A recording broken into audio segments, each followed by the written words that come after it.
बिस्मिल्लाहिर्रहमानिर्रहीम। Welcome to Punjab educators. Dear students, आज के इस वीडियो लेक्चर में हम फंक्शंस की बात करेंगे। हम इस चैप्टर का ओवरव्यू, इंट्रोडक्शन भी देखेंगे कि फ़ंक्शंस क्या होते हैं, उनके इस्तेमाल क्या हैं, उनकी यूजेस क्या हैं और उनकी टाइप्स कौन सी हैं। तो आए इस लेक्चर को स्टार्ट करते हैं। तो लेक्चर स्टार्ट करने से पहले अगर आपने पंजाब एजुकेटर्स को सब्सक्राइब नहीं किया तो हमारे चैनल को सब्सक्राइब कर लें ताकि आने वाली तमाम वीडियोस आपको मिलती रहें। आइए लेक्चर को स्टार्ट करते हैं। सबसे पहले हम यूनिट इंट्रोडक्शन की बात करेंगे कि जिसके अंदर हम बात करेंगे कि एक्चुअली हम फंक्शंस को पढ़ने क्यों जा रहे हैं। हम इसको पढ़ने इसलिए जा रहे हैं क्योंकि हमारे पास देखें डिफरेंट प्रॉब्लम्स होती हैं। बाज़ औक़ात हमारे पास एक बड़ी प्रॉब्लम आ जाती है और जिसको सॉल्व करना बड़ा मुश्किल होता है। ऐसे केस के अंदर हम क्या करते हैं, अपनी उस प्रॉब्लम को छोटे छोटे पार्ट्स में डिवाइड कर लेते हैं, जिसकी वजह से उस प्रॉब्लम को सॉल्व करना आसान हो जाता है। इट मीन्स प्रॉब्लम सॉल्विंग की एक अप्रोच ये है कि हम एक बड़ी प्रॉब्लम को छोटे छोटी सब प्रॉब्लम्स या छोटे छोटे पार्ट्स के अंदर डिवाइड कर लें तो उसको गुड प्रॉब्लम सॉल्विंग अप्रोच कहते हैं। एक हमारे पास बड़ी प्रॉब्लम हो तो उसकी जब हम छोटे पार्ट्स में उसको डिवाइड कर लेते हैं तो हम उसके हर एक छोटे छोटे पार्ट को अलग-अलग सॉल्व करते हैं और बाद में उन तमाम सॉल्यूशंस को इकट्ठा कर लेते हैं जो कि हमारे उस बड़ी प्रॉब्लम का एक सॉल्यूशन बन चुका होता है। इसका सबसे बड़ा बेनिफिट या फ़ायदा हमें ये मिलता है कि हमें एक छोटे प्रॉब्लम के ऊपर फोकस करने में मदद मिलती है। सपोज एक बड़ी प्रॉब्लम है, हम उसको देख के ही डर जाते हैं कि हमने इसको सॉल्व कैसे करना है। अगर हम उसी प्रॉब्लम को छोटे छोटे पार्ट्स में डिवाइड कर लेंगे और हर छोटे पार्ट को हम अलग-अलग से सॉल्व करना स्टार्ट कर देंगे तो इसकी वजह से हमें उस छोटे यूनिट या उस छोटे प्रॉब्लम को सॉल्व करना और उस पर फोकस करना ज़्यादा आसान हो जाएगा और वो हमारे लिए ज़्यादा हैक्टिक जॉब भी नहीं रहेगा। इसी अप्रोच को जिसके अंदर हम एक बड़े प्रॉब्लम को छोटे पार्ट्स में या छोटी सब प्रॉब्लम में डिवाइड करते हैं, इसको हम डिवाइड एंड कंकर अप्रोच भी कहते हैं, यानी तोड़ो और फतह कर लो। सी लैंग्वेज इस डिवाइड एंड कंकर अप्रोच को अप्लाई करने के लिए आपको फंक्शंस की सहूलत फराहम करती है, जिसके अंदर हम डिवाइड एंड कंकर की अप्रोच को अप्लाई करते हैं। आइए अब हम बात करते हैं इन फंक्शंस की। फंक्शन स्टेटमेंट्स का एक ब्लॉक होता है जो ख़ास टास्क या ख़ास काम को करता है।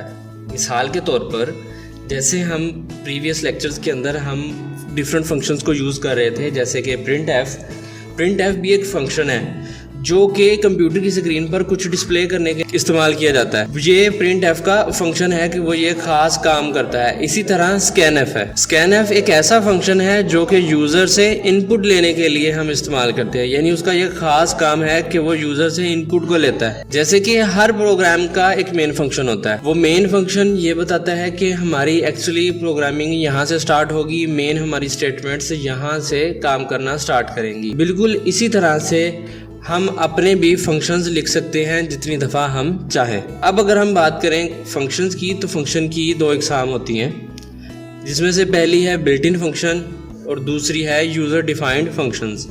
फंक्शंस को अगर मैं यहाँ पे मज़ीद एलेबोरेट करूँ तो वो ये है कि फंक्शन एक ख़ास एरिया होता है जो एक ख़ास काम को सर अंजाम देता है। ठीक है, जैसे हमने अगर कोई काम कराना है तो हम किसी को भी बुलाते हैं कि आप ये हमारा काम कर दो, तो वो पर्सन जो है वो एक ख़ास फंक्शन को परफॉर्म करता है और उसके बाद वो चला जाता है। सेम इसी तरह से फंक्शंस जो होते हैं वो एक ख़ास काम को परफॉर्म करने की अहलियत रखते हैं और हर फंक्शन का अपना अपना स्पेसिफिक टास्क होता है। अब अगर हम टाइप्स ऑफ फंक्शंस की बात करें तो सबसे पहले हम बिल्ट इन फंक्शंस की बात करते हैं। बिल्ट इन फंक्शंस ऐसे फंक्शंस होते हैं जो कि सी लैंग्वेज के अंदर हमें बिल्ट इन पहले से अवेलेबल होते हैं, यानी अगर हम किसी भी सी लैंग्वेज के आईडी को इंस्टॉल करते हैं तो इसके अंदर बिल्ट इन सी लैंग्वेज के अंदर हमें पहले से ही मौजूद जो फंक्शंस अवेलेबल होते हैं, फ्री में जो हमें मिल जाते हैं, उनको हम बिल्ट इन फंक्शंस कहते हैं। ये built in functions C language को बनाने वाले ने इसके अंदर पहले से ही डाल के हमें सी लैंग्वेज को दिया है।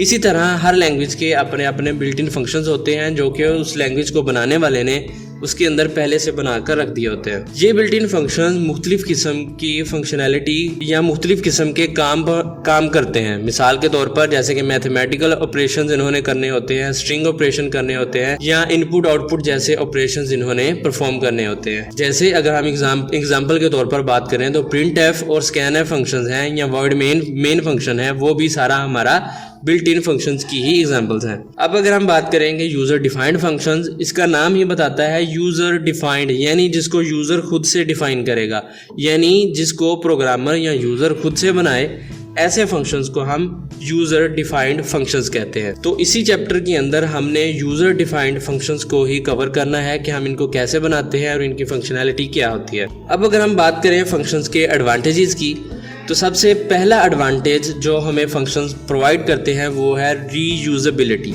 रीयूजेबिलिटी का मतलब ये है कि हम इसके कंटेंट को बार बार रीयूज़ कर सकते हैं, यानी एक फंक्शन अगर हमने बना लिया तो उसको अब हमें बार बार लिखने की ज़रूरत नहीं, बल्कि हम सिर्फ उसको कॉल करेंगे और वो बार बार हमारे काम आता रहेगा, हम उसको बार बार यूज़ कर सकते हैं।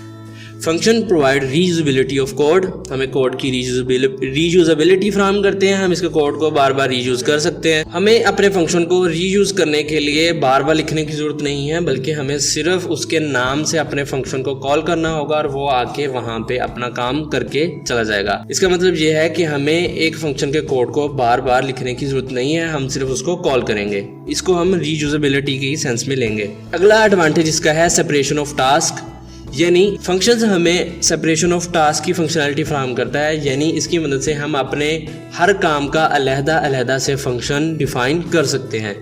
एक टास्क का अलहदा फंक्शन या उसका अलहदा कोड होगा, और इसी तरह जितने भी टास्क या फंक्शंस या जितने भी काम हम एक प्रोग्राम के अंदर कर रहे होंगे, हम उन सबको अलहदा इसके अंदर सेपरेट कर सकते हैं। मिसाल के तौर पर अगर किसी भी जगह पर एरर आ जाता है तो हमें अपना पूरा प्रोग्राम नहीं देखना पड़ेगा उस एरर को रिमूव करने के लिए, बल्कि हमें सिर्फ उस स्पेसिफिक फंक्शन के अंदर जाके अपने एरर को ढूंढ लेना होगा और उस एरर को हम वहाँ से बड़ी आसानी से रिमूव कर सकेंगे। तीसरा एडवांटेज है handling the complexity of the programme.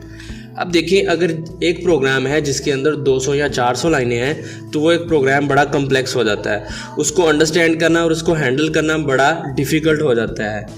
जबकि अगर हम फंक्शंस का यूज़ करेंगे तो हमारा एक प्रोग्राम छोटे छोटे यूनिट्स में डिवाइड हो जाएगा, जिसकी वजह से प्रोग्राम की कम्प्लेक्सिटी को हैंडल करना आसान हो जाएगा। Fourth one and last advantage इसका है रीडेबिलिटी। रीडेबिलिटी मीन्स कि हमारा जो फंक्शन होता है वो छोटे छोटे पार्ट्स में डिवाइड हो जाता है, छोटे फंक्शंस में डिवाइड हो जाता है, जिसकी वजह से हमारे प्रोग्राम की रीडेबिलिटी बढ़ जाती है और उसको मैनेज करना और उसको पढ़ना और उसको समझना भी आसान हो जाता है। तो ये थी फंक्शंस का इंट्रोडक्शन, उनके यूजेस, उनकी एग्जांपल्स, उसके डिफरेंट टाइप्स और उनके एडवांटेजेस।